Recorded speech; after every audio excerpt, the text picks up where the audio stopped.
This is the Art of Network Engineering podcast. In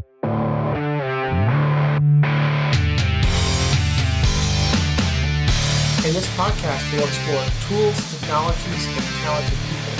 We aim to bring you information that will expand your skill sets and toolbox and share the stories of fellow network engineers. Welcome to the Art of Network Engineering. I am Tim Bertino. Well, I almost said I'm AJ Murray. That would have been awkward because clearly it's not awkward at all now that I pointed it out. But anyway, I am at Tim Bertino on Twitter, and joining me in this episode is Lexie, aka Track It Pacer.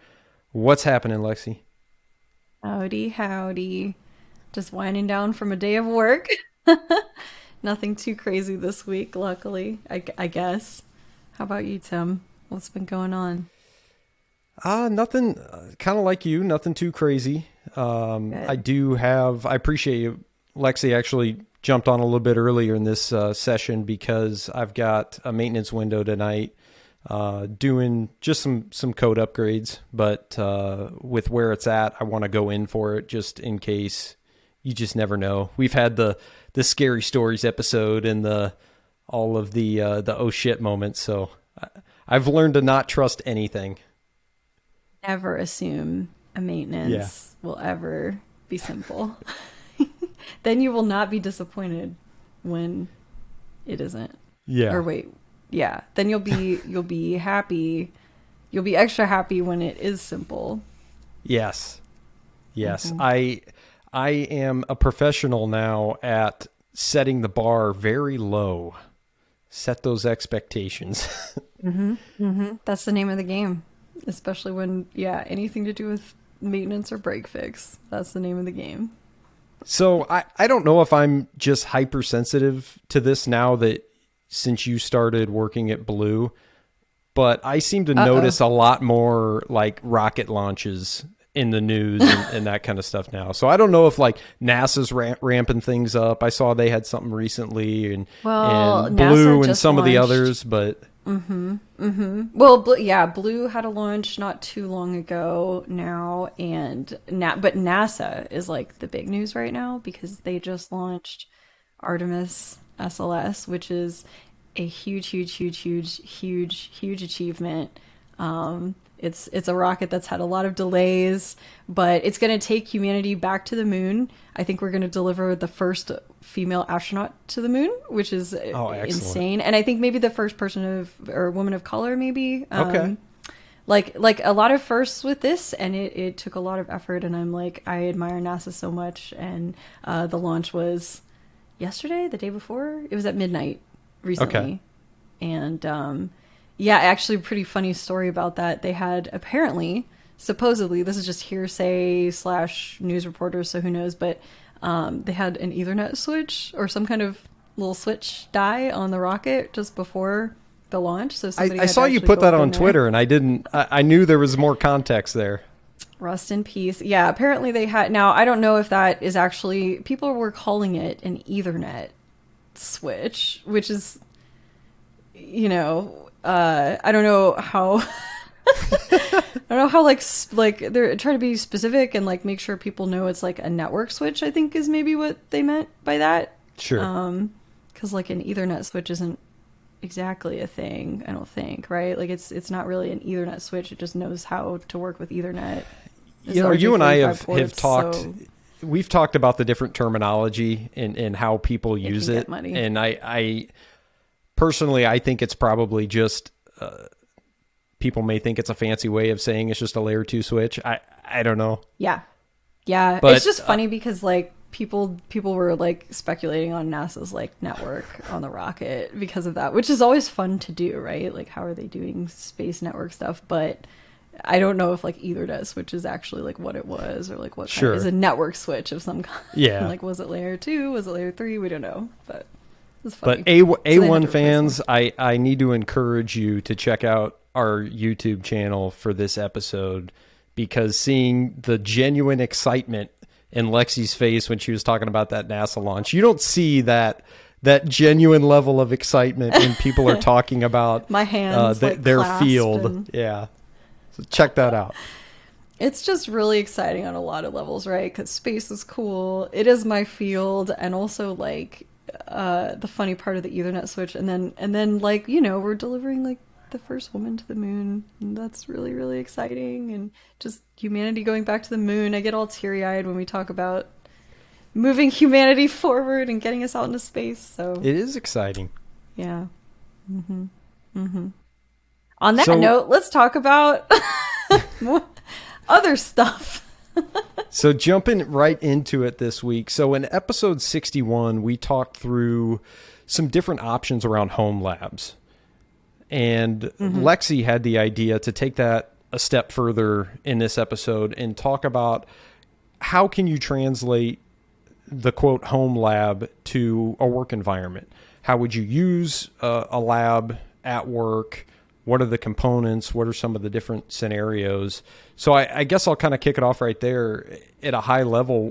What makes a work lab different than a home lab?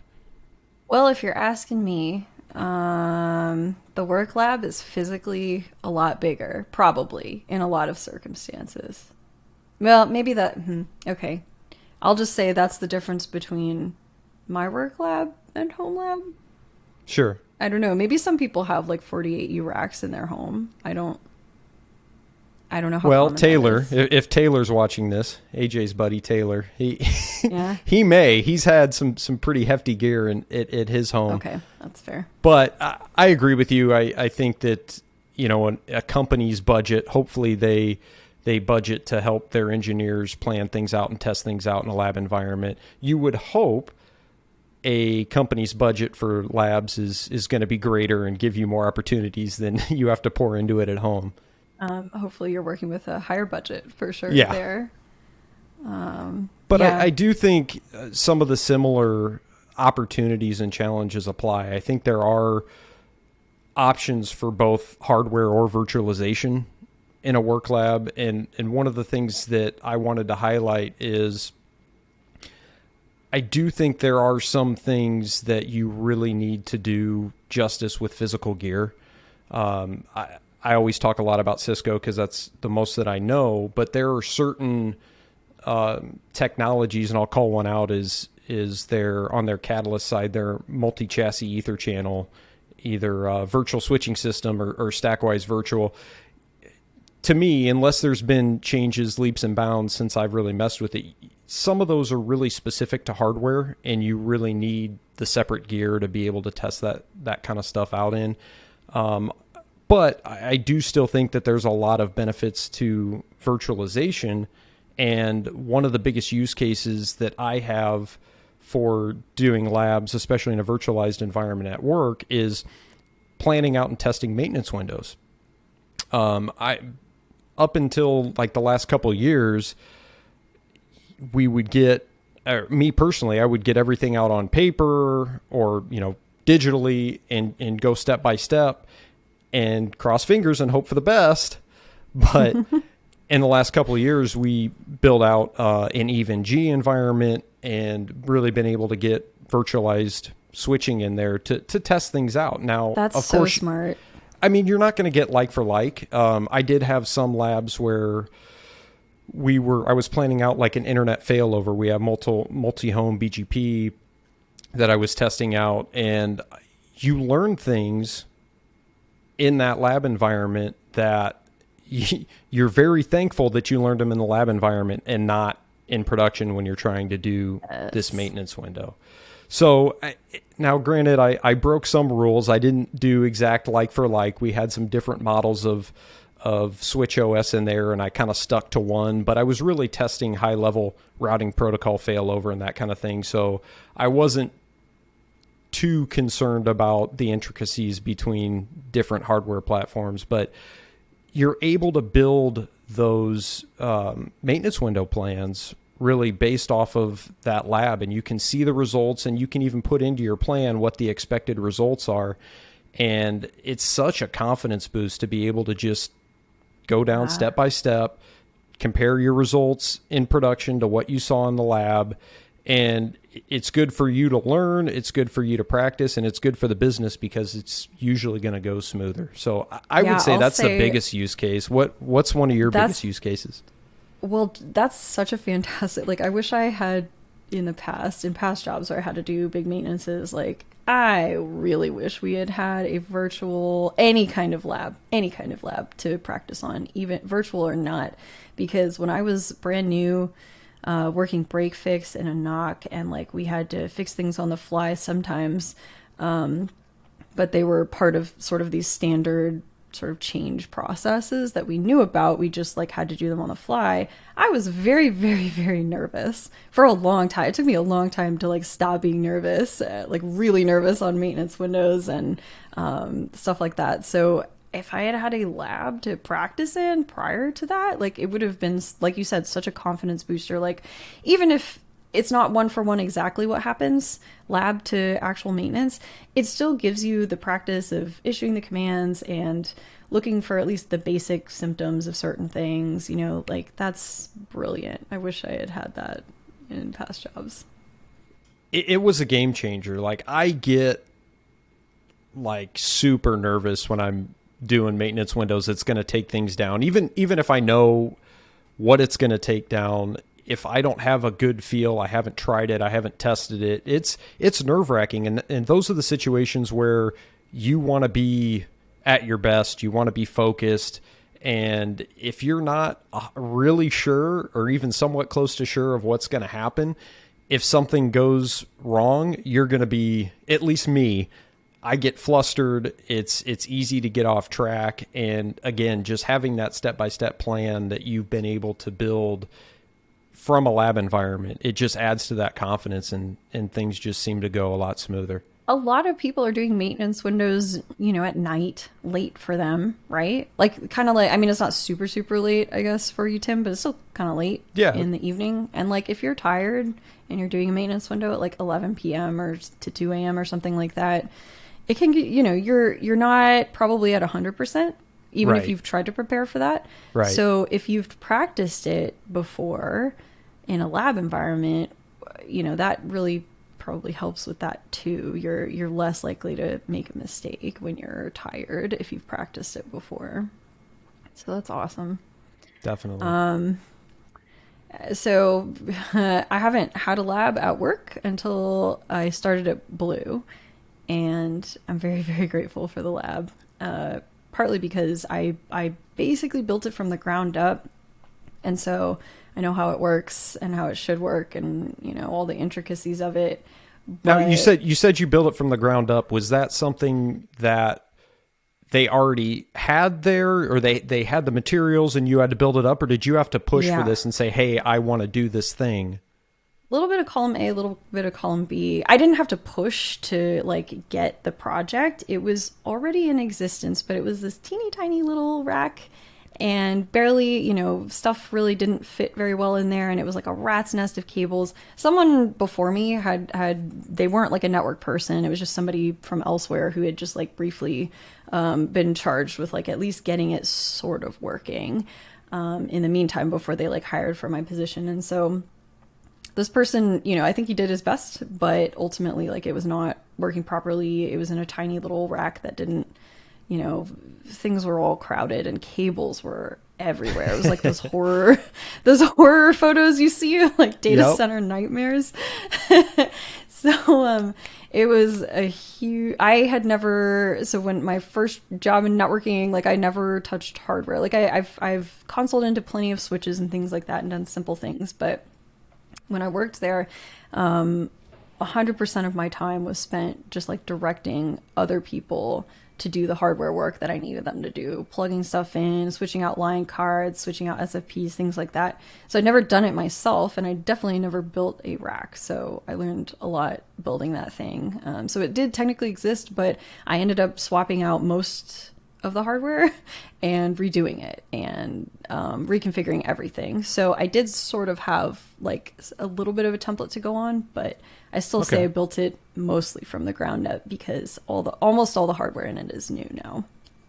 So let's kind of start from the beginning there. I think when we talk about building labs, either on the show or in Discord or on Twitter, especially on the hardware side, or at least we can at least start on the hardware side, I think it can be kind of a nebulous topic. Like we just talk about, quote, the lab, like it's the cloud, and people just are expected to understand what that means and exactly know what they need from ground up. So can you kind of talk about that ground up? And I'm going to kind of push you a little in the direction of a great tweet thread that you had recently that talked about some tips and tricks for building a lab. So can you kind of walk us through that, what that process looked like from the ground up?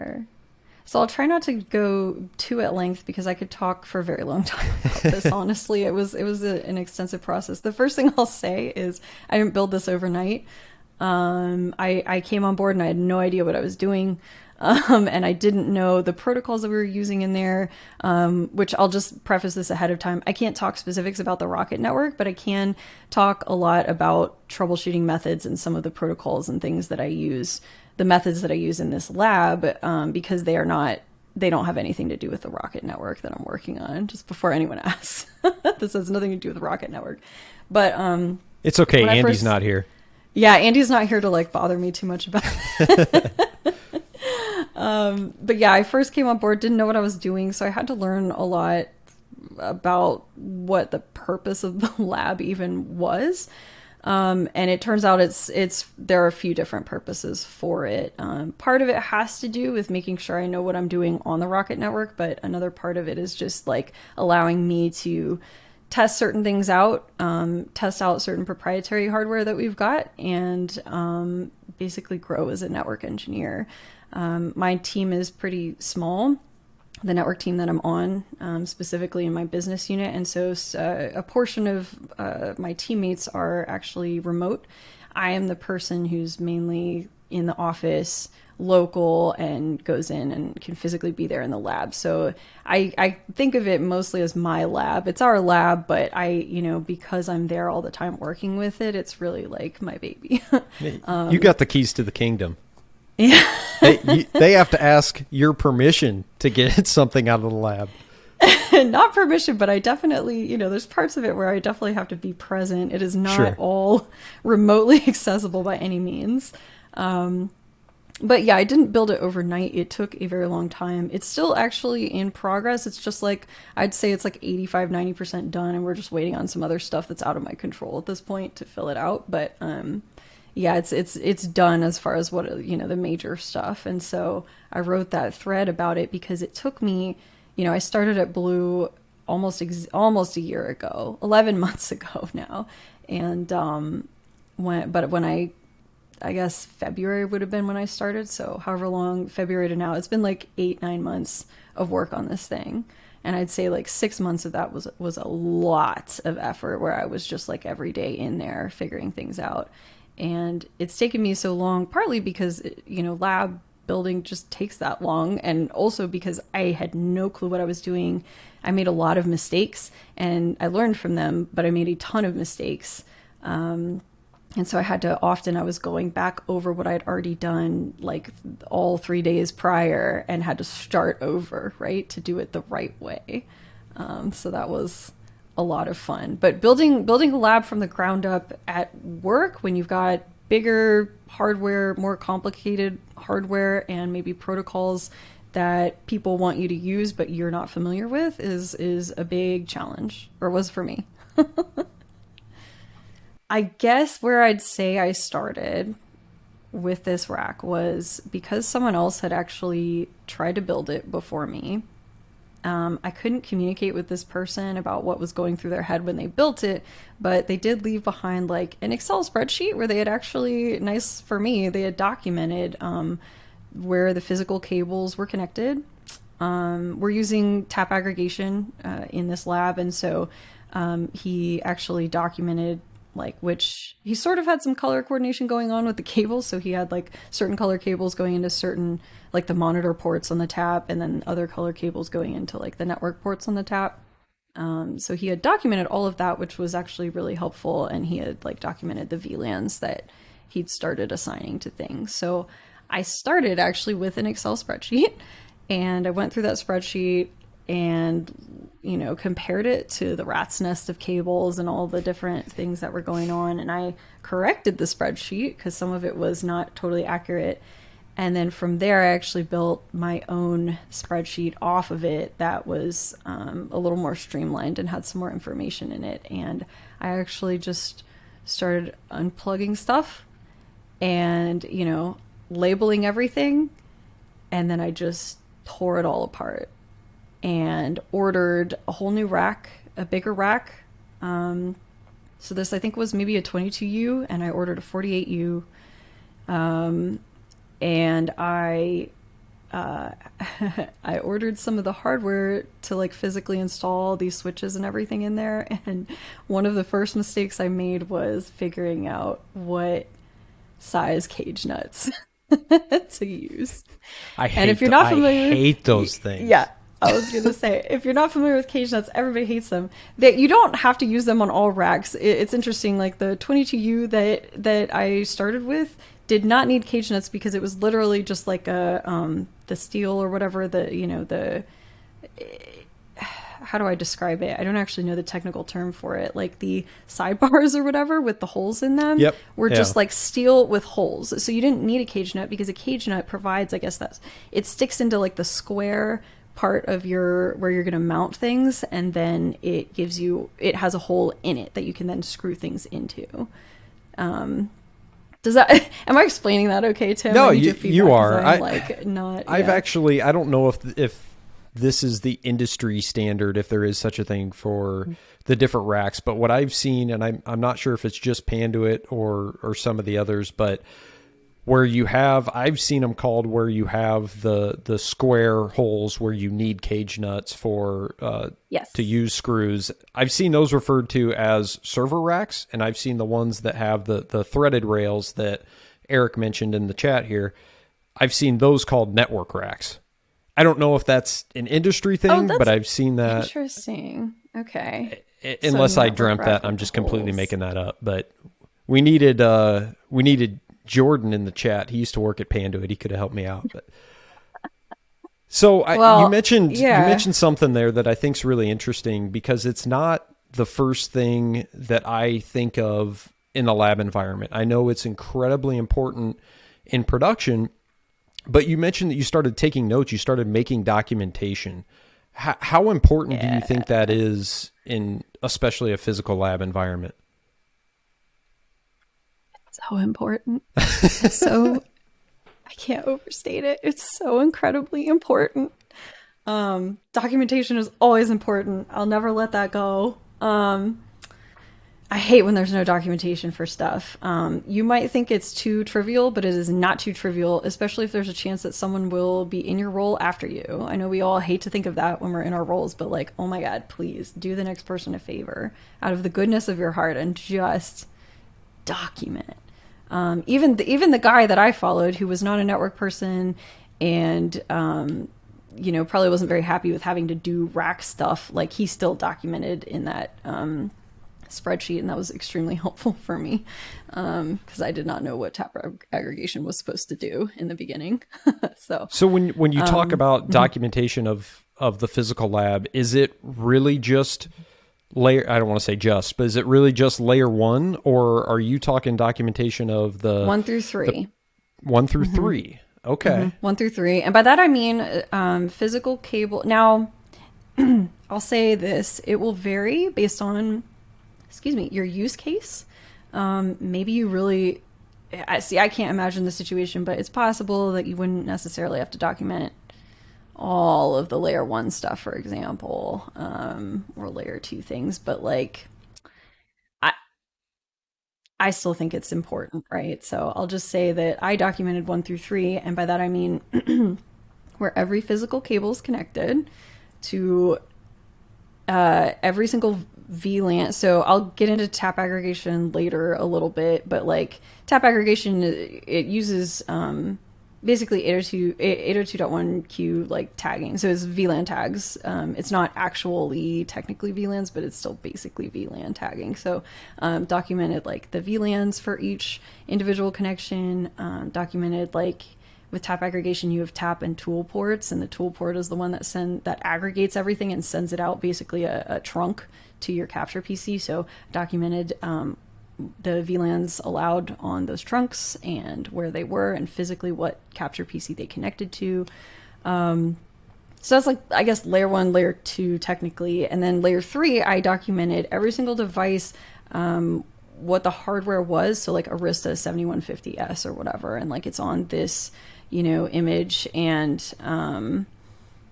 what its management IP was and anything else that I had like configured on there that could affect like remote access, and then like small note, had like a note section of like, okay, well, this connection is going to change later on when this device gets into the lab, but I don't have it. So I'm doing this temporary thing now and things like that. Right.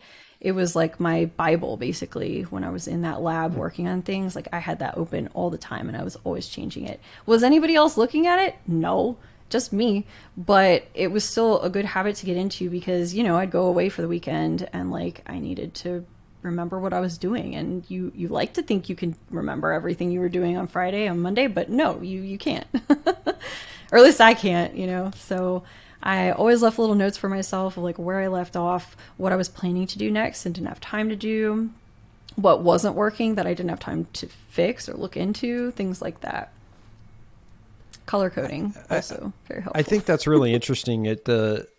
So when documenting it at layer 2, so when you built this lab, and I'm not going to get into specifics, but when you built this lab, did you have a specific use case in mind? And the reason I ask is, documenting down to the VLAN level, to me, I think if you're going to do that, you're probably not going to change things very often. You're not going to add and remove VLANs, or are you? And you just make sure you document that every time. Yeah, correct. So the VLANs in particular, they actually did end up changing several times because I made mistakes. But in theory, no. Once, now that I have it like sort of settled, the VLANs shouldn't really change at all. And that's because with tap aggregation, you tag your certain traffic with a specific VLAN number, because once it comes in on the capture PC, all that traffic, you have to have a way to distinguish it. And you could look at things like, an IP address or whatever if you want to, or MAC address, but it's easier to just eyeball it with VLAN numbers, right? And so I could very easily look at my spreadsheet of like, oh, VLAN, 4096 is assigned to like, this port, and this port has to do with this specific thing that I am keeping track of. And so I could easily TCP dump on my cat PC and see, okay, am I getting that VLAN, or is there something wrong? And I'm being a little bit vague here because I can't explain too much, but basically if I expect traffic to be flowing on a certain link when I do a certain thing in this lab, and I don't see it coming into my cat PC, I want to investigate that, right? Typically when I've done labs, it's been, I need to put something together quick so I can see if it's going to work the way I think it's going to work, or I just want to get some practice in something to try to grasp a concept. What I think you're discussing is more of a long-term use case, something that you're building for a specific purpose. It's going to be labbed up for a decently long period of time. In those cases, especially when these labs are going to evolve over time, I do think having that documentation is good, because I like your weekend scenario, because I'm very much that person. I put something down on a Thursday or Friday. I'm not going to pick it up till Monday or Tuesday. I am going to come back with nothing in my brain to be able to remember what I was as even you thinking. Should, because that's what weekends are for, right? Yeah. Empty your brain from work. So do you do so you talked about physical documentation, cabling, layer 2, management IPs, that kind of thing. Are you drawing out like logical topologies as well? Yes. Sorry, I'm thinking, which I shouldn't have to think too hard about that, but honestly, it's a small lab, so it's a small lab, so it's the network I've created there is very, very simple. So the logical topology is not extensive.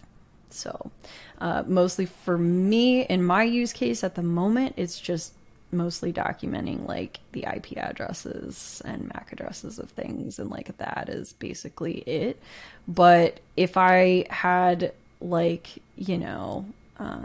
virtual routing going on, and like I don't know, VRFs and stuff, like I would document that too, right? Or like who is, the master on this link? Am I using HSRP? What's supposed to be happening there? Like if there's any kind of like protocol specific like roles that your devices are taking, like I would definitely recommend documenting that too, because working in break fix and a knock definitely taught me, like if you have an emergency and something's acting weird and you're looking at it and it's HSRP or something and you don't know who's supposed to be like the leader on that in that scenario, like then you have to look it up. You have to figure out who knows, because what if this one is not supposed to be? And sorry, it's been a long time since I've used like complicated protocols, so I'm probably using the wrong terminology, but like, is this router supposed to be the actual one that's receiving the traffic for the gateway, or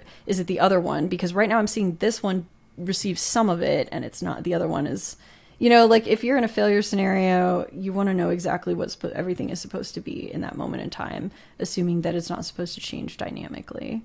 So I would recommend documenting everything like that. Sounds tedious, but that's documentation for you. It's very helpful. Well, I mean, that leads right back into the example I brought up earlier about planning for a maintenance window, because I did exactly that in that internet failover testing example. I would pull that output that I would expect to see to say, hey, when you do this step, after this step, this router should be the active for HSRP. So I can quickly see that, compare my notes when I'm in the maintenance window, and I know that if I hit this step and this isn't the result that I see out of that step, I know I need to stop and check and find out why, rather than getting to the complete end of the maintenance window and known that I found out that I probably should have stopped 10 steps ago, but I went through the whole thing. It's really helpful. Mm-hmm. Yeah. So document, and hopefully if your lab is meant to be like at least semi-permanent in configuration wise and physically, like it'll be a lot of upfront work for a huge payoff in the end. So that's why I recommend documenting everything, as tedious as it can be. A lot of other things I have to say are like, learn about the sizes of cage nuts, and the different metal alloys of cage nuts also matter, if you didn't know that.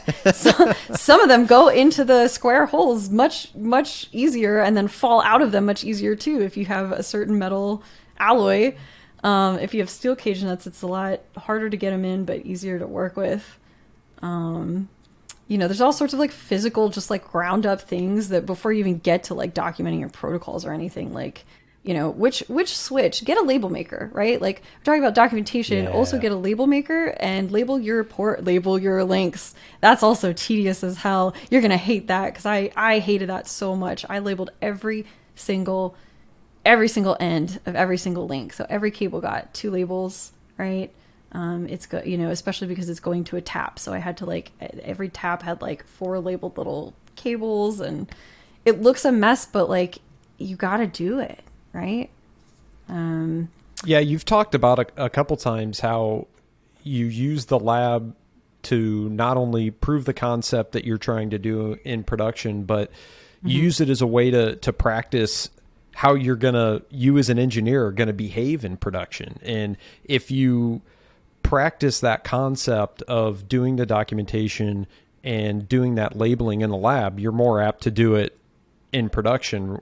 Whereas if you just say, this is just the lab, I'm just practicing to try in production, you may end up picking up some of those habits. I don't know how much I want to bring up sports references, but I was always told growing up, you play in the game how you practice in practice. So that's a really good point. I don't think I'd even thought of it that specifically, but 100%. Yeah, I never really have either till we started talking about it. It's like, if you adapt good habits in when you're going through the lab environment, those may translate into how you handle things in production. Yeah, I can't tell you how nice it is to be able to look at a link and know exactly where it's going and not have to go look it up in your spreadsheet too. I mean, you should also have it in the spreadsheet, but like it's so much faster to be able to like to just organize yourself in that way. What else did I document? I think but I documented every device, all the images they were running, their management IPs.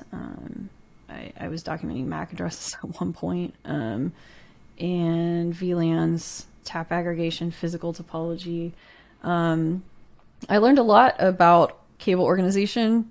That sucked as well. That was horrible.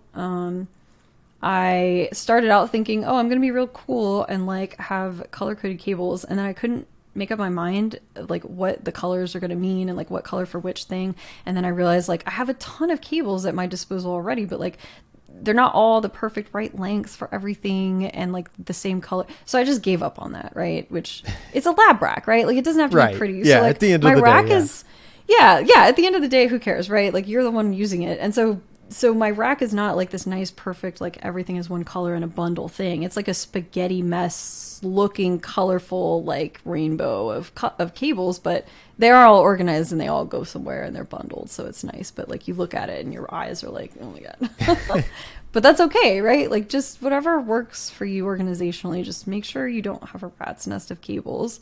So that was another thing, actually. The reason I changed a lot of my mind a lot on certain things, specifically when I was like putting things in the spreadsheet of like, oh, I'm going to make this tap port go to this specific port on the Arista switch, and I'm going to make the other tap port from the same tap go to this other port on the same Arista switch. Like I had to, I don't know if people have like spent a lot of time looking at these pictures of like nice cable management, you know, but like you can kind of tell that on some devices you'll have like the device split in half or something, and then like on one half the cables go one direction, the other half the cables go the other direction. So I generally actually started working in that way, but it was like I was like halfway through with assigning things to ports, so I ended up just scrapping a lot of it and starting over again because I wanted to make sure that I wasn't crisscrossing cables constantly in the front of the rack. I wanted them all to go certain directions. Tedious, annoying, frustrating. I wanted to pull my hair out, but ultimately it was so worth it. Plus it I think doing it that way probably takes some stress off of the devices and the cable bundles themselves. I would also recommend if you're buying a new rack for your stuff, definitely get it with the what do you call them? Like the cable management sort of combs all sticking out on the sides. Those are so nice because they'll just you can just drape your cables over them and they'll hold the cables, and it won't put a lot of strain on, your cables and the devices they're connected to. Yeah, I think that's another thing too, that if you practice it in a lab, hopefully you'll do it in production, because I've had to replace switches before. So single switches in a larger switch stack, and people had plugged cables in just straight down from a patch panel just straight down to a switch without taking them to the sides like you mentioned. And if cables are too short, you may not be able to get that switch out. So it's practice that stuff in a lab. I know we've talked about how some of these things sound tedious, but doing this in a lab environment will make you think about translating some of this into a production environment. Yeah, and if you're building, if it's a pretty big environment that you're going to be going into, I would say, with my little rack, I thought I had everything I needed. I had tons of I had boxes and boxes of cables, and I was like, I will never need any other cables. But then I was halfway through it and I realized, oh no, I'm going to run out of cables. And I also realized halfway through, poor planning on my part, but this is me not knowing what I was doing when I first started, I needed 2 more switches. And I did not have enough ports for what I was trying to do. And with the current environment, I don't know how it is right at the moment, but it seemed pretty difficult to get the particular switch that I wanted within any good amount of time. So I ended up actually retrofitting one vendor switch for another one because I could not get in time the same exact switch that I was trying to like swap out and then get multiples of. So I ended up just replacing all of those switches with like a certain other type of switch with a different vendor. Okay. So then I ended up learning then about like, how do I translate like vendor syntax to vendor syntax for this specific technology? Also a huge headache. It was a very big learning experience. That was fun. Did you have to do a lot of research for that, or were God, both yeah. models like, was the feature parity there? Or did you have to spend quite a bit of time making sure that you were going to get the right thing? I did have to research a lot. And then I actually reached out to like vendor reps and stuff. And I was like, hey, what do you recommend? Because like, I can't find, actually the one I was trying to replace was end of life, end of sale. And they were like, or end of service or whatever. And they weren't going to like help me with getting another one and 2 extras or whatever. So I was like, okay, what do you recommend? And they were like, these are the ones we recommend. And they were super, super, super expensive. And they weren't going to come in for like 6 months. So then I ended up actually going to our sweet, wonderful, blessed enterprise networking department. And they happen to have several spare switches of this other vendor that are probably a little too powerful for what I need, but they definitely get the job done. So nice. So I had to go with what was available rather than like the perfect fit.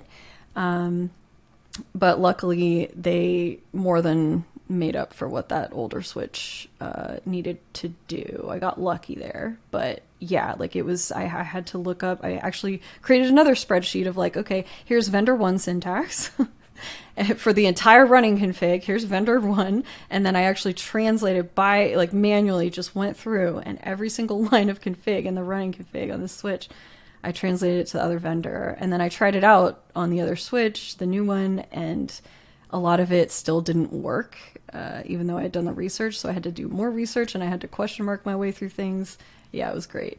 Wait, so how far along were you in the configuration of the existing gear when you had to forklift and go to a different switch? 65%, I'd say. Like I was, wow. Yeah.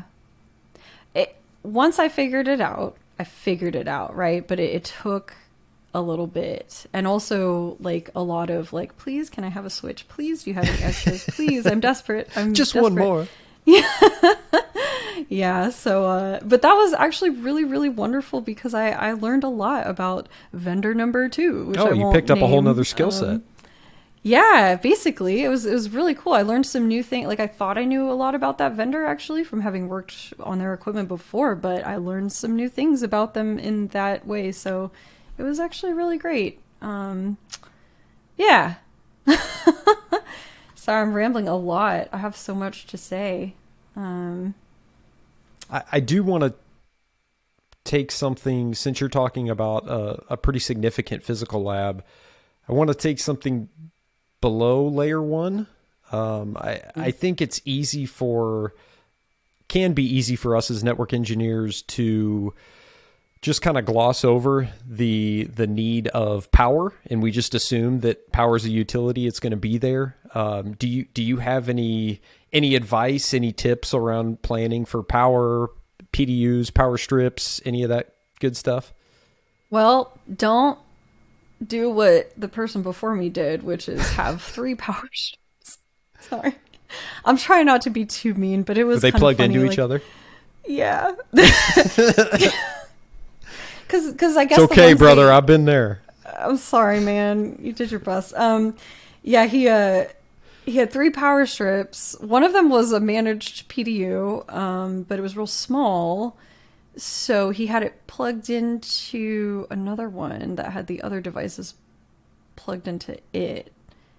And then it also had another power strip plugged into it that some other devices were connected. It was very weird daisy chaining of power strips. So what I did is I didn't know anything about power strips other than you should not plug them into each other.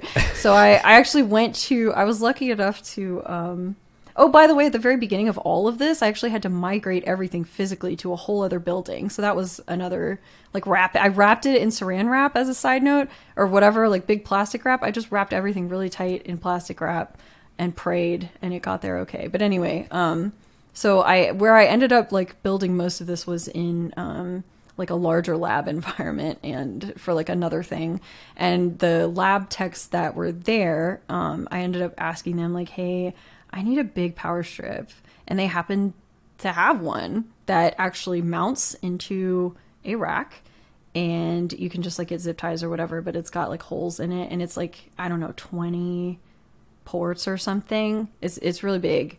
Okay. At least 20 ports on it, but it's like the length of the rack that you can like mount on the side of it inside. It's nice and sleek.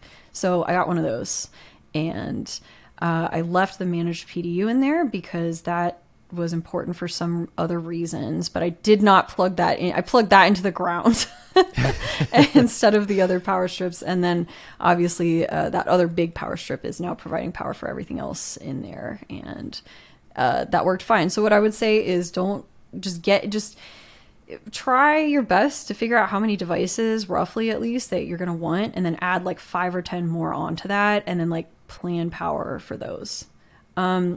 I never looked at like specific wattages, I'll admit, because this was just like one rack of stuff, and none of it is like super power intensive. So I didn't have to plan super seriously for it other than like the basics. I think that's something that I try to at least address when it comes to production. Like you said, not necessarily in a lab, because and a reason for that is I think a lot of vendor equipment, when it comes to voltage, their power supplies will do like the auto ranging thing. They can do they can do 120 or 210. So that might not be as big of a concern, but you know, what do we always say? You don't want to assume anything, so you want to make sure before you just go plugging stuff in, especially if you're going to have power strips plugged into power strips. That's fair. Another thing, like we're talking differences earlier about like between a home lab and a work lab. It's like your home lab, probably you need to think real hard about for sure power. You know, you don't want to like just trip the breaker every time you power things on. But at work, depending on your situation, I don't know, if you're in like a smaller enterprise environment, it's much more, bigger concern. But if you're in like a huge lab that's already planning, like I was in the middle of an enormous like lab that didn't have to worry about tripping any breakers there. But yeah, you definitely got to think about it. Basically try at least to plan out how many devices you're going to have and the general, like, I guess, pull that they're going to take power wise before you actually install all the things. So one thing that we always harp pretty hard on in a production environment, especially when somebody comes to us, maybe in a different business unit, and is requesting something, one of the things we always ask for time and time again is, hey, what are the requirements? I need to know exactly, or at least close to exactly, what you really need. And I think in a lab environment, this is going to vary to a use case. But with your use case, it seemed like this was something that you needed to be able to mimic something that was going to be in production at some point. So how much time did you have to, before you even got into the lab, before you even started physically putting anything together, how much time did you really have to put into figuring out what exactly it was you were trying to accomplish, and kind of what did that thought process look like? That's such a good question, Tim. I feel like I'm on NPR now or something. Where do I start? That was a compliment, by the way. Okay. You laugh. I do listen to NPR, so it's that I will take. Yeah, me too. They're just like very thought provoking, So, so it was hard. I think in like the ideal world, this isn't how I did it, unfortunately, but like in the ideal world, exactly what it is you're simulating with your lab, right? Like, is it a certain part of, like, I'm thinking about the big, like, global network I worked on, break fix for, like, IBM, right? Like, are you simulating just, like, a part of the network that you often do maintenances on? And so it's very important for you to practice specifically there in that little chunk of topology. Or are you, like, am I simulating, like, part of, like, a rocket? Or am I simulating, like, the entire office enterprise network? and unfortunately, like, I came into aerospace not knowing anything, and like it was a huge learning curve for me. So ideally, you know, I would have known everything about what I'm simulating ahead of time, and all of the use cases, or many of the use cases at least ahead of time, of what I would like need to be prepared for with this lab. But I didn't. So and I did learn that over time, but it was kind of, I learned that in parallel with building this lab. And that's another reason for why it has taken so long. And I don't think it's necessarily a bad thing, because it's allowed me to learn so much about both like my actual job in production, like what that looks like, and also just networking in general, and like building a lab rack and everything, right? So ideally, I would have known everything that I'm preparing for, and that way I could have planned, like, yes, I'll need exactly this many switch ports, and I will need exactly this kind of switch, because I will be using exactly this protocol, and when I'm testing this thing in the lab, I'll need to be prepared with this, and when I'm testing this other thing, I'll need to be prepared with this. And I would have been able to order all the stuff and get it all in there. But I didn't do that, right? So as I was learning in parallel, it was a lot of like falling forward. I think that's the term. Falling forward or failing forward is something I've heard before, where like basically, you know, you're walking up this mountain, you're making progress, but falling on your face a lot. But you're falling forward on your face. So you're technically making progress. You just like, you know, you get up. I think that's your face. I think that's a really good point. And at the end of the day, that's what the lab environment's for, right? I mean, it's so you can figure these things out in a controlled environment, so you know that when it comes time to do it, quote, for real, you've got the right idea, you're more seasoned, you know better what's going to happen, or what should happen, so you can react. So yeah, I think originally when I was thinking about your use case, I'm like, well, you would have had to have everything figured out ahead of time, but that really wasn't the case. You'd think. Well, but you were able to figure it out as you go. And I think that's one thing that you've brought up a couple times, is making mistakes and learning from mistakes. Is, again, that's what the lab environment's for. It's for you to be able to learn and prove that concept. So if you do fall on your face, you're not bringing down half or the entire company when you do it.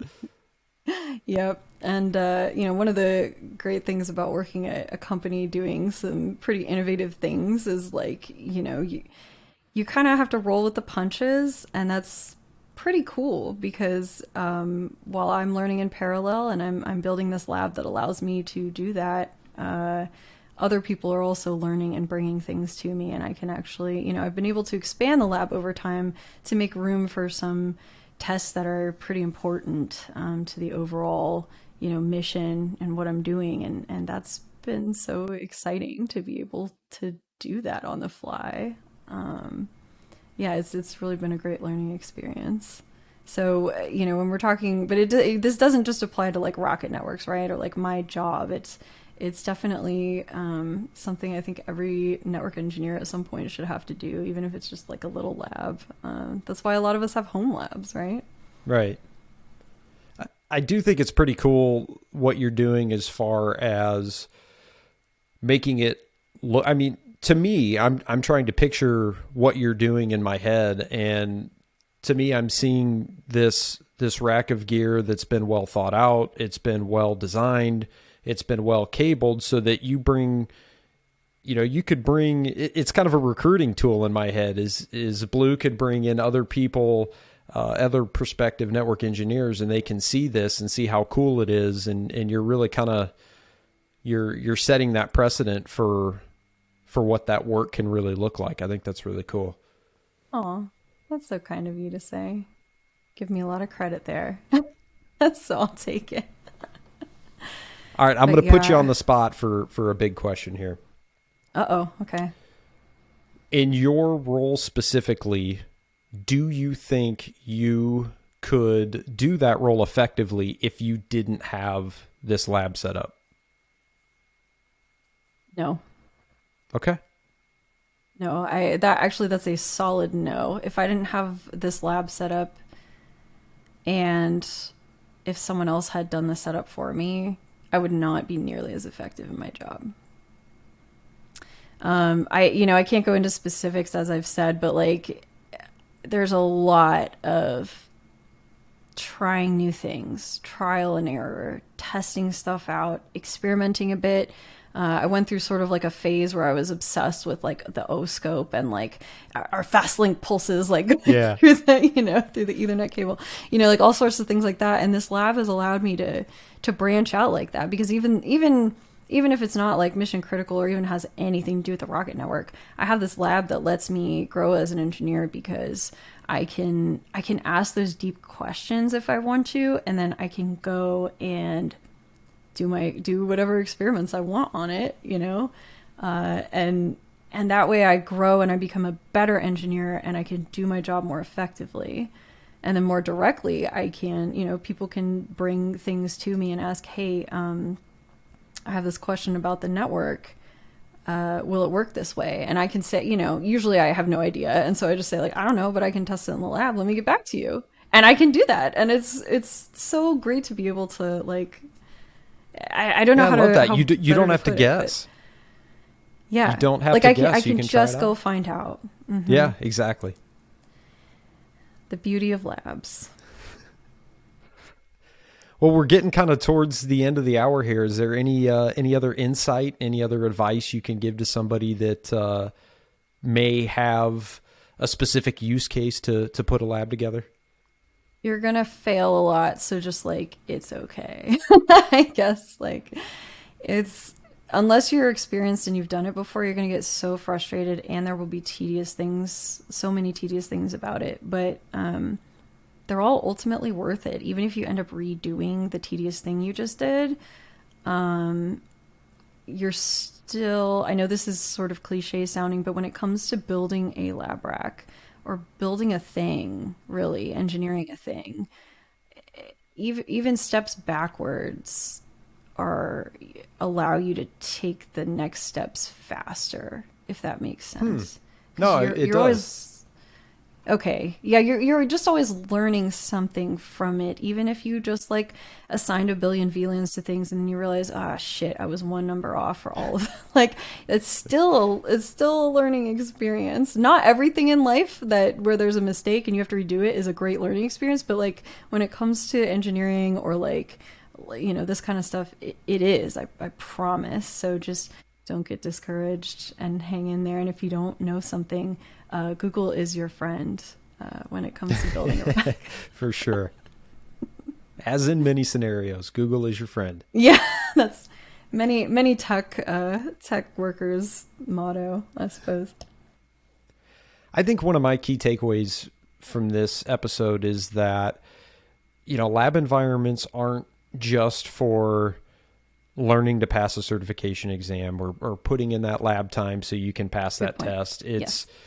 They can definitely translate to the work environment. In fact, in I think both of our opinions here, they should, so you can really make sure what you're putting out there in production is quality because you've tested it out. Now, we understand that you may not be able to always do like for like, but to try to get as close as you can, especially when it comes to more high-level concepts that aren't necessarily vendor proprietary when you're working with things like VLANs and routing protocols and that kind of thing. It doesn't necessarily matter if you're working in a virtualized environment with virtual switches, virtual routers, if it's not, quote, the same model that it would be physically in production.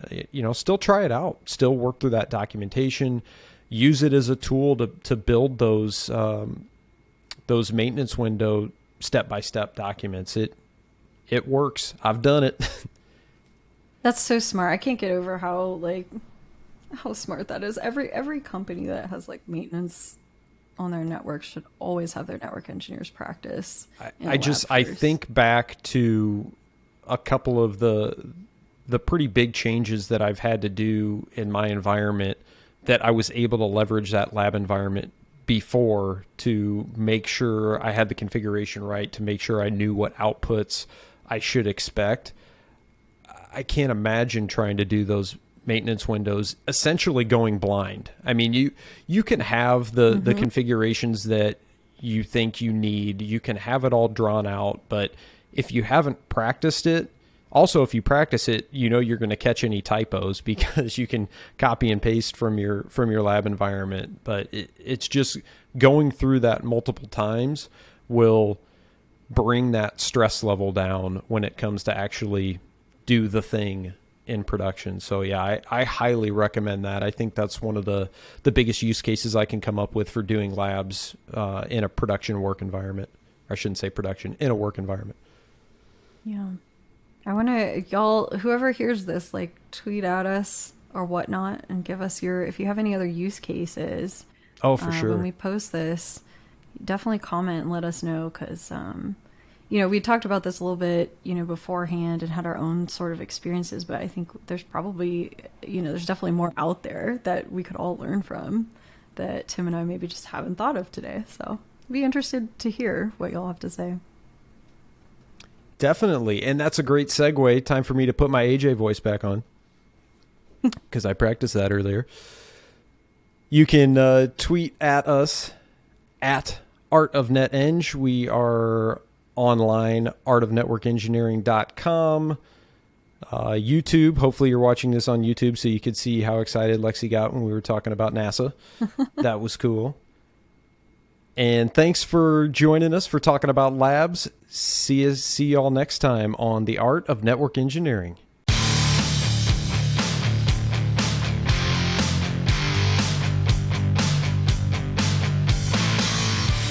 Hey y'all, this is Lexie. If you vibe with what you heard us talking about today, we'd love for you to subscribe to our podcast in your favorite podcatcher. Also, go ahead and hit that bell icon to make sure you're notified of all our future episodes right when they come out. If you want to hear what we're talking about when we're not on the podcast, you can totally follow us on Twitter and Instagram at artofneteng. That's art of NETENG. You can also find a bunch more info about us and the podcast at artofnetworkengineering.com. Thanks for listening.